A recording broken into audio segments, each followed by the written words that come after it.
Gouvernement civil, perspective biblique.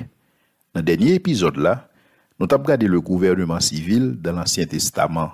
Aujourd'hui, nous avons regardé dans le Nouveau Testament. Et particulièrement, nous allons regarder le regard de Jésus-Christ sur le gouvernement civil, que ce soit au niveau de l'enseignement que le fait, que ce soit au niveau de pratique. Le premier bagage que nous avons besoin de dire, c'est que Jésus grandit en toute soumission à ses parents, tel que l'exprimé dans Deutéronome 21, 18 à 21, ou Luc 2, verset 51. En tant qu'adulte, Jésus-Christ est appelé à conformer à l'obéissance de la loi. Et c'est ça que Pierre était. Pierre qui était vivre avec Jésus-Christ pendant son ministère terrestre, il était capable d'observer Jésus-Christ, que c'est dans l'enseignement, que c'est dans la pratique. En côté ça, Pierre dit, dans 1 Pierre 2, verset 13 à 17. Soyez soumis à cause du Seigneur à toute autorité établie parmi les hommes, soit au roi comme souverain, soit au gouverneur comme envoyé par lui pour punir les malfaiteurs et pour approuver les gens de bien. Car c'est la volonté de Dieu qu'en faisant le bien, vous réduisiez au silence les hommes ignorants et insensés, étant libres, sans faire de cette liberté un voile qui couvre la méchanceté, mais agissant comme des serviteurs de Dieu. Honorez tout le monde, aimez les frères, craignez Dieu, honorez le roi. Donc, Jésus l'a clairement indiqué dans la pensée Pierre là, que c'est dans la dimension ça que lui-même était qu'on évoluer. Et chrétien besoin suivre principe ça yo. Chrétien, c'est un monde qui besoin soumettre à l'autorité. Et lorsque on a parlé de autorité, que autorité a son autorité parentale, que autorité a son autorité académique, c'est-à-dire dans l'école, que autorité a son autorité religieuse, que autorité a son autorité civile. Responsabilité chrétienne, c'est obéir à autorité. Cependant, ça parle dit que il besoin approuver tout ça que autorité ça yo fait, mais cependant il besoin obéir à eux-mêmes. Et nous ouais dans comportement Jésus, dans pratique Jésus, que pendant que Jésus dit nous besoin obéir à autorité yo, nous ouais que Jésus-Christ était condamné sévèrement certaines autorités religieuses. C'est ça que nous lit dans Matthieu 23 verset 13 à 29. Maintenant, si Jésus condamnait attitude autorité ça yo, mais il exigeait néanmoins que nous respections l'autorité, que nous respections la loi. C'est ça le dit dans les versets 2 à 4. Et c'est ça le dit, lorsque la parole il dit les pharisiens sont assis dans la chair de Moïse, faites tout ça que vous demandez pour faire, mais pas fait selon les œuvres. Donc lorsque Jésus-Christ a parlé comme ça, Jésus-Christ a montré que nous avons besoin d'un respect pour l'office que vous occupez. Quand bien même que moun en tant que personne qui occupe l'office là contestable, mais nous avons besoin d'un respect pour l'office que moun y occupe. Donc les autorités civiles du temps de Jésus, c'était qui est-ce? Vous avez deux gros autorités civiles dans l'époque que Jésus-Christ était adulte. Vous avez Pilate, vous avez Hérode Antipas. Maintenant, qui profile Pilate? Pilate, c'est un tyran assoiffé de sang. Hérode, quant à lui-même, Jésus-Christ est le renard. Jésus-Christ connaît très bien que l'autorité ça a participer de près ou de loin dans son exécution. Mais en dépit de tout cela, Jésus-Christ mandé pour obéir à l'autorité et pour bailler ce qui leur est dû et rien de plus. Même la conduite de Jésus-Christ devant Pilate, son bagage qui est exemplaire. Jésus-Christ connaît que il était en face des autorités faillibles. Jésus-Christ connaît que il était en face des autorités corrompues. Et c'est ça que la parole à disciples. Il dit, est-ce que nous pas connaissons les grandes nations, les tyrannises, les domines, mais que dans mi-temps nous, il n'y a pas de monde qui a tyrannisé le monde. Matthieu 20, 25. Et Jésus-Christ connaît que disciples, ils ont traîné injustement devant des tribunaux et devant autorités civiles, que ça soit devant autorité religieuse, selon Matthieu 10, verset 16-18. Cependant, ça n'a pas empêché que Jésus-Christ ait remis pour autant. Et Jésus-Christ ait remis autorité. Jésus-Christ est même ami avec un centurion. Jésus-Christ est même fait de un collecteur d'impôts, un disciple qui t'a marché avec elle. Jésus-Christ connaît que mission t'as pral gen des incidences politiques, que ça soit pendant exécution, que ça soit après exécution.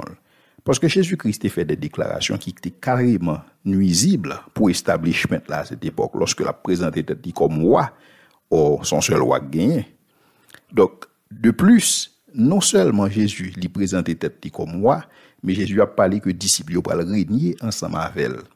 Donc Jésus-Christ lui-même, pendant que l'a parlé comme ça, il était clairement connaît que t'es un ennemi c'est supposé vaincre qui était plus important que le vaincre le gouvernement romain. Donc pour lui-même, un gouvernement qui était supposé vaincre, un gouvernement qui est aussi tyrannique que le gouvernement romain, sinon plus tyrannique même que le gouvernement romain, c'est le gouvernement du péché. C'est la tyrannie du péché dans la vie de l'homme. Et donc Jésus-Christ, il était venu pour ça. Et il n'est pas prêt pour établir le royaume ni dans le chaos ça. Parce que il connaît que le problème réside dans le cœur de l'homme. Et donc, c'est là qu'il devait commencer. Il devait commencer à adresser le problème là, dans le cœur de l'homme. Et c'est ça que lorsque la parole il dit, mon royaume n'est pas de ce monde. Parce qu'il y a des problèmes qui besoin adresser d'abord, avant que l'y établit le royaume. Mais pendant que Jésus a parlé, il dit que mon royaume n'est pas de ce monde. La réalité a fondé que Jésus-Christ lui conforme aux lois et les règlements de ce monde. Et Jésus-Christ lui montrait que le payer impôts et taxes, et il enseignait disciples pour faire même genre. Dans l'enseignement que Jésus a baillé sur les impôts et les taxes, Jésus-Christ lui affirmait la double citoyenneté du chrétien et sa double responsabilité. Donner à Dieu ce qui est à Dieu et à César ce qui est à César. Maintenant, pour ses responsabilités vis-à-vis de César, chrétien a besoin de faire tout ça que l'État mandé, tout ça que l'autorité a mandé pour le capable en règle avec les autorités établies et ainsi les capable de supporter la paix et l'ordre public. Pour qui ça a besoin de faire ça? C'est pour le capable de remplir mission ça. Parce que une mission qui c'est la grande commission que bon Dieu va ou et grande commission ça, li fait mieux lorsque côté la fait la gain la paix. Lorsque côté la fait la gain l'ordre qui établi là-dedans. Et donc chrétien besoin d'un agent de paix, et un agent de l'ordre qui travaille dans ce sens ça. Maintenant pour le faire ça, il besoin respecter les règlements, il besoin respecter la loi et donc les autorités établies. Maintenant, il est évident que Juifs n'ont pas attendre un enseignement comme ça de la part de Jésus. Au contraire, je souhaitais penser que lorsque Jésus vient, il t'a le chambarder toute bagaille. Même Jean-Pile, mon pas attendre un enseignement comme ça de la part de moi-même qui dit pour nous respecter les autorités établies. Il y a des gens qui t'a plus à l'aise pour le temps de l'enseignement, comment on peut chambarder les autorités établies, comment on peut saper fondement yo. Mais la volonté de Dieu ne change pas. Il faut donner à César ce qui est à César et donner à Dieu ce qui revient à Dieu. Mais lorsque bon Dieu a dit donner à César ce qui revient à César, il n'est pas parlé seulement d'une question de impôts et taxes. Le gouvernement civil est établi par Dieu et donc bon Dieu est capable de sanctionner le gouvernement civil. Mais pour ceux qu'il s'agit des citoyens, ils ont une responsabilité pour obéir la loi. Tout cependant, Jésus-Christ est rendu clair tout. Ou supposé bailler César ça pour César, ou supposé bailler bon Dieu ça pour bon Dieu. En d'autres termes, ou pas supposé bailler César ça revenu à bon Dieu. Ça revenu à bon Dieu a besoin de joindre bon Dieu. Dans ce sens ça, si gouvernement civil là, dans le cadre de loi que la prend, dans le cadre pratique que la fait, dit opposer à la volonté de Dieu, et bien gouvernement civil ça, ou besoin résister à lui-même, gouvernement civil ça, ou besoin désobéir. Pour qui ça? Parce que autorité suprême nan, li les bon Dieu. À César ce qui est à César et à Dieu ce qui est à Dieu. Mais essence de ça que Jésus-Christ a enseigné et qu'il a pratiqué pendant son ministère terrestre. Maintenant, comment disciples te recevoir enseignement ça et comment te vivre? C'est extrêmement important pour nous pencher nos sous disciples parce que yo te vivre dans une période côté gouvernement civil là t'es d'autant plus corrompu. Non seulement t'es corrompu, mais c'est une forme d'establishment qui t'a persécuté la foi chrétienne. Maintenant, dans condition ça, qui attitude que premier chrétien a gagné face à l'autorité ça yo, face au gouvernement civil. C'est ça que nous allons regarder dans le prochain épisode là.